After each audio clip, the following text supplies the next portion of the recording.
You're likely here because you're thinking about chickens and you've been toying with the idea of chickens, but you haven't felt quite ready to take the plunge.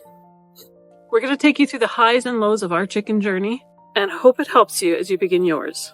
The first time we had gone into chickens, it was more of a spur of the moment thing. We had thought about getting them a lot, but we never quite plunged into the idea. We had bought our house with 8 acres back in 2018, and now we were sitting in May 2021 when we decided to, you know what, kind of stuck in analysis paralysis. So we went and we grabbed some chicks. We bought a cheap $250 coop, bought the feed, the heating lamp, everything that we kind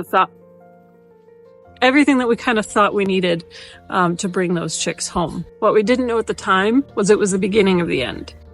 In October, we had the most beautiful deep orange colored chicken egg yolks that we had ever seen before. We were so excited to have farm fresh eggs. But by May of 2022, our flock was gone. Those sweet chicks lasted all of a year. Why? We free-ranged our chickens. There's a harsh reality to that picturesque idea that you might be having in your mind right now. A free-range flock in a sun-kissed meadow or a moss-covered forest. Wild animals need to eat too. So you're going to want to make it safe for your chickens when you can't be there. How exactly?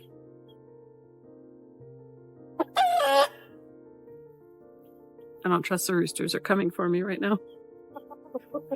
How exactly you do that is going to be up to you. But the cheapest, most economical way will be to secure your coop and your run. Secure the coop so that no critters can get in at night, and secure your run so nothing can get them during the day.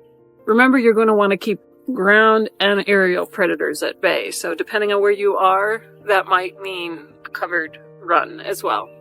Also, if the wire on your coop is too far apart, animals can reach right in and grab your chickens. So think machine wire for the most critical areas. You could also go the livestock guardian dog route. I think you can see him there.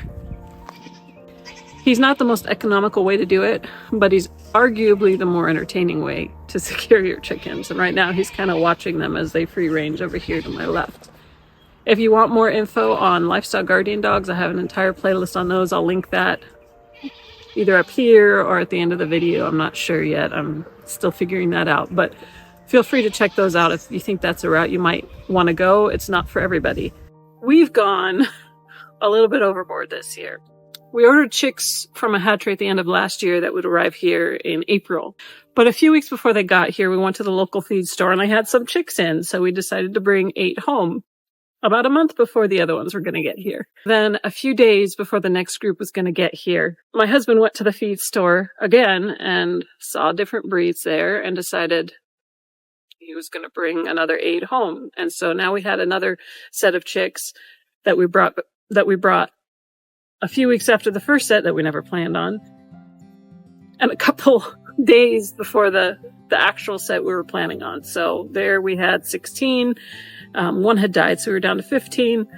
And then we got 17 in from the new batch. The ones that we actually originally ordered from the hatchery.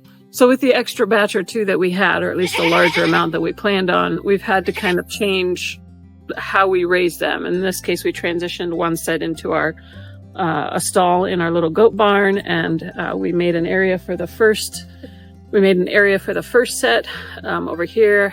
It's probably, you saw it earlier in the video, behind me.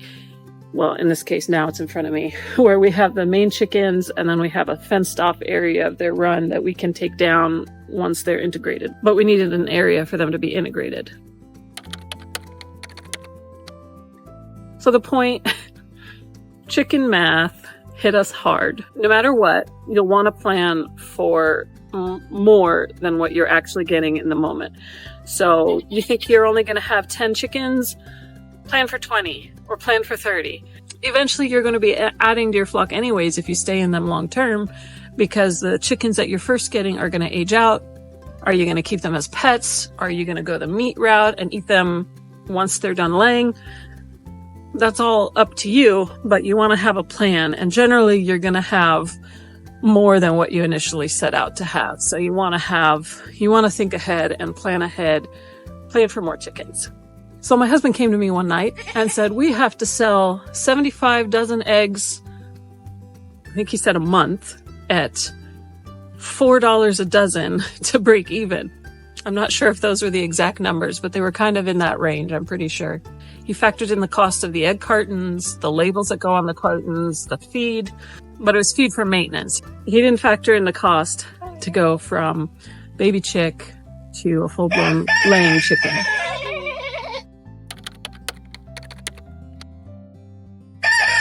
The whole point being you're not going to be saving money by raising your own chickens. So if you want to get chickens to save money, raising chickens isn't the way to do it.